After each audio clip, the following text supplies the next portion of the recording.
Good morning, student. Today I am going to explain the lesson 11 of class 8th science. Our lesson name is force and pressure. I have already explained you about force, and force is a full push or pull. It is used to change the direction of an object to make it in motion if it is in static position means rest, and in order to change the position, shape, size of an object, we apply force. Now, today our topic is force are due to an interaction. जो force हैं, जब हम interact करते हैं किसी चीज़ से, उसके साथ एक्शन में आते हैं, तभी फोर्स लगता है। Suppose a man is standing behind a stationary car. अगर एक इंसान किसी रुकी हुई कार के पास खड़ा है, will the car move due to his presence. खाली खड़े होने से क्या वो कार चलने लग जाएगी? Suppose the man now begin to push the car. अब मानो कि वो इंसान उसको धक्का दे रहा है, जैसे ये पहले उसके पास खड़ा था तो उसको कुछ फर्क नहीं पड़ता, लेकिन पीछे से अगर धक्का दे, this he is apply a force on it. The car में begin to move in the direction of applied force. तो अब जो वो फोर्स अप्लाई कर रहा है, उस दिशा में वो कार थोड़ी आगे बढ़ सकती है। That man has to push the car to make it move. तो इंसान को क्या करना पड़ा? उस आदमी को पुश करना पड़ा कार को, to make it to move. The man has to push the car to make it to move. इसी तरह से एक दूसरे को, ये दो गर्ल्स हैं, पुश कर रही हैं, एक दूसरे को धकेल रही हैं। जिसमें ज़्यादा हिम्मत होगी, ज़्यादा ताकत होगी, वो दूसरे को धकेल पाएगा। फोर्स भी डिफरेंट होता है, कौन किस पे ज़्यादा फोर्स लगाता है। जो ज़्यादा फोर्स लगाएगा, दूसरा ऑब्जेक्ट मूव कर जाएगा। 3 situation that may be familiar to you. Can you decide who is pulling and who is pushing? अब देखो, ये पुल कर रही है, खींच रही है इसको, और ये अपनी तरफ, दूसरी तरफ अपनी तरफ पुल कर रही है। Both girls appear to push each other. एक दूसरे को धकेल रही हैं वो। The pair of girls are trying to pull each other. एक दूसरे को खींच रही हैं। Similarly the cow and the man appear to pull each other. अब ये जो गाय हैं अपनी तरफ खींच रहे इस इंसान को, और ये इंसान इसको अपनी तरफ खींच रहा है। पुल का मतलब खींचना। और जो हम पुल करेंगे, खींचेंगे, तो क्या करेंगे? अप्लाइंग फोर्स, फोर्स लगाना पड़ेगा। From these example we can infer that at least 2 object must interact for a force to come into play.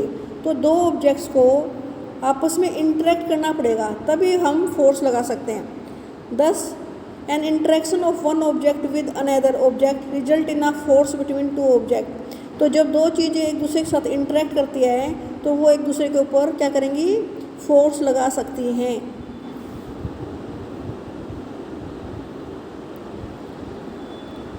अब exploring force. Choosing a heavy object like a table or a box which you can move only by pushing hard. Try to push it all by yourself. Can you move it? Now ask one of your friend to help your। मान लो तुम अकेले इसको push करने की कोशिश करो, एक box को जो हैवी है, उसे आप पुश नहीं कर पा रहे, आप फोर्स लगा रहे हो लेकिन ये फिर भी मूव नहीं करा। क्या करोगे? एक फ्रेंड को बुला लोगे, फिर धक्का दोगे से। इट मीन्स आपने फोर्स आप इंक्रीज कर रहे हो। Now push it. तो क्या पता आप इसे मूव कर पाओ। अगर आपने ज़्यादा फोर्स लगा दी, तो हमें कई बार जितनी फोर्स लगा रहे हैं उससे ज़्यादा बढ़ानी पड़ सकती हैं।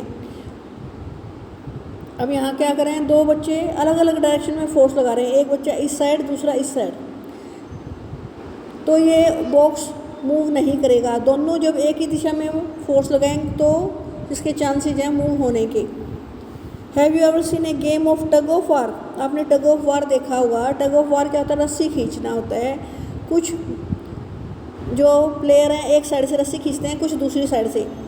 उस गेम में 2 टीम होती हैं, दोनों अपोजिट डायरेक्शन में फोर्स लगाते हैं, और दोनों ही कोशिश करते हैं कि उस रस्सी को अपनी तरफ खींच लें। ये होती है टग ऑफ वार। जो जैसे बीच में लाइन है, फोर्स लगाने के बाद जिस साइड के बच्चे दूसरी साइड मूव कर जाएंगे वो जीत जाएंगे। Sometime the rope simply does not move. Is it not similar to the situation? The team that pulls harder. जो टीम ज़्यादा फोर्स लगाएगी, ज़्यादा तेज़ी से खींचेगी, apply a large force finally wins the game, जो ज़्यादा फोर्स लगाएगी लास्ट में जीत जाती है। इन एग्जाम्पलों से आपको क्या पता चला कि हमें फोर्स लगानी पड़ती है किसी भी चीज़ को खींचने के लिए। Force applied on object in the same direction, अगर हम सारे एक ही दिशा में फोर्स लगाए तो ऐड टू वन अनदर, तो फोर्स ऐड हो जाती है, बढ़ जाएगी। Now recall what happen when you and your friend push the heavy box in same direction, अगर हम सेम डायरेक्शन में फोर्स लगाएंगे तो वो हैवी बॉक्स मूव करना शुरू कर देगा। If the two force act in opposite direction, अगर दो फोर्स अपोजिट डायरेक्शन में एक्ट करें, एक बच्चा एक दिशा में और दूसरा दूसरी दिशा में फोर्स लगाएं, तो net force acting on it is the difference between the two force. अगर सभी एक दिशा में फोर्स लगाएंगे तो फोर्स क्या हो जाएगी, F1 प्लस F2 ऐड हो जाएगी। अगर पहली फोर्स F1 है, दूसरी F2 है, लेकिन अगर एक इस दिशा में फोर्स लगा रहा है और F2 फोर्स दूसरी दिशा में है, तो जो उनका डिफरेंस होगा ना, उतनी नेट फोर्स होगी। Difference between two force will be the net force, net means total, और जो जितनी फोर्स ज़्यादा होगी उस दिशा में वो वस्तु मूव कर जाएगी। When both of you are pushing the heavy box from opposite direction, recall that in tug of war when two team pull equally hard the rope does not move, अगर दोनों इक्वल, इस टग of वार में अगर दोनों equal force लगाएंगे दोनों side, तो ये रस्सी किधर भी मूव नहीं करेगी, ऐसे ही खींची रहेगी बस। Now we'll learn that force could be larger और स्मॉलर देन द फोर्स, इससे हमें पता चला फोर्स बड़ी और छोटी हो सकती है, इक्वल भी हो सकती है और बड़ी भी हो सकती है दूसरे से। The strength of force is usually expressed by the magnitude, it means उसका कुछ मैग्नीट्यूड होता है फोर्स का। इफ़ जैसे मैं कह दूँ 12 न्यूटन फोर्स, एक बोला मैंने 14 न्यूटन फोर्स, तो ये 14 न्यूटन बड़ा है 12 न्यूटन से। इसमें मैं न्यूटन क्यों लगा रही हूँ, फोर्स की जो यूनिट है, फोर्स को न्यूटन में नापते हैं हम। जो न्यूटन साइंटिस्ट था उसने फोर्स को ढूंढा था, तो उसके ऑनर में इसको यूनिट जो है न्यूटन दी गई है। We also have to specify the direction in which force act, magnitude के साथ साथ हमें ये भी देखना पड़ेगा कि फोर्स किस डायरेक्शन में लग रही है। इट मीन्स फोर्स एक स्केलर क्वांटिटी है, उसका मैग्नीट्यूड भी देखना पड़ता है, उसकी डायरेक्शन भी देखनी पड़ती है। ऐसी क्वांटिटी जिनका हम मैग्नीट्यूड और डायरेक्शन दोनों पे ध्यान करना पड़े, उसे क्या बोलते हैं, स्केलर क्वांटिटी। तो फोर्स क्या है, एक स्केलर क्वांटिटी है, इसके हमें मैग्नीट्यूड और डायरेक्शन दोनों ही देखने पड़ेंगे। इफ़ द डायरेक्शन और the magnitude of applied force change, it affect also change, यदि हम उसका मैग्नीट्यूड फोर्स का या उसकी डायरेक्शन चेंज कर दें तो जो इफेक्ट वो पहले डाल रही थी वो चेंज हो जाएगी। यदि दो फोर्स जो एक्ट कर रहे हैं इक्वल और अपोजिट हो तो नेट फोर्स क्या हो जाएगा, 0 हो जाएगा।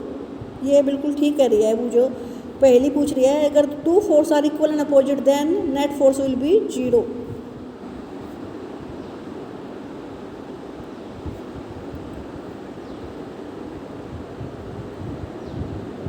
In general, more than one force may be acting on an object. However, the effect on an object is due to net force acting on it. एक वस्तु पर एक टाइम में कई फोर्स एक्ट कर सकते हैं। मान लो हम उसे धक्का दे रहे हैं और वहाँ फ्रिक्शन होगा, फ्रिक्शनल फोर्स भी वहाँ पे होगा। नेट फोर्स जो उस पर लग रहा होगा ना, वो ही उस ऑब्जेक्ट पे वर्क करेगा उस time. A force can change the state of motion. अब हमारा टॉपिक है फोर्स डायरेक्शन चेंज कर सकती है। Take a rubber ball and place it on a level surface such as a tabletop and concrete floor. Now gently push the ball, अब उसे धकेलो तो level surface पे वो क्या होगा, मूव करना शुरू करेगी। Does the ball begin to move, yes. Push the ball again while it still moving, जब वो मूव कर रही हो तो उसे फिर और दोबारा धक्का दो। इज देयर एनी चेंज, उसकी स्पीड क्या होगी, इंक्रीज हो जाएगी। आप एक जो बॉल चल रही है उसे धक्का और दे दोगे तो क्या होगा, उसकी स्पीड इंक्रीज हो जाएगी। Place your palm in front of moving ball, अब अपनी हथेली उस चलती हुई बॉल पे रख दो, उसके आगे लगा दो, क्या हो जाएगा, रुक जाएगी। जैसे आप टच करोगे, your palm apply a force in opposite direction, तो speed of ball will decrease, और स्पीड डिक्रीज हो जाएगी। और इट मे बी कि ये मूविंग बॉल रुक ही जाए, आपकी हथेली जितना फोर्स लगाएगी उससे वो रुक भी सकती है। तो आपने क्या करा, उसकी स्पीड चेंज कर सकते हो, इंक्रीज कर सकते हो, डिक्रीज कर सकते हो, रोक सकते हो। और उसकी डायरेक्शन भी चेंज कर सकते हो। अगर आप जिस दिशा में जा रही हो उससे अपोजिट दिशा में उसे फोर्स लगा दो तो बॉल दूसरी दिशा में मूव करने लग जाएगी। तो हमें फोर्स लगाना पड़ता है किसी भी वस्तु की स्टेट मीन्स उसकी पोजीशन को चेंज करने के लिए। We can make a object to move और we can make an object to stop if it is moving. We can change the direction of an object by applying the force. आज हमने student जहाँ तक पढ़ा आप इस lesson को वहाँ तक रीड कर लेना। Okay student.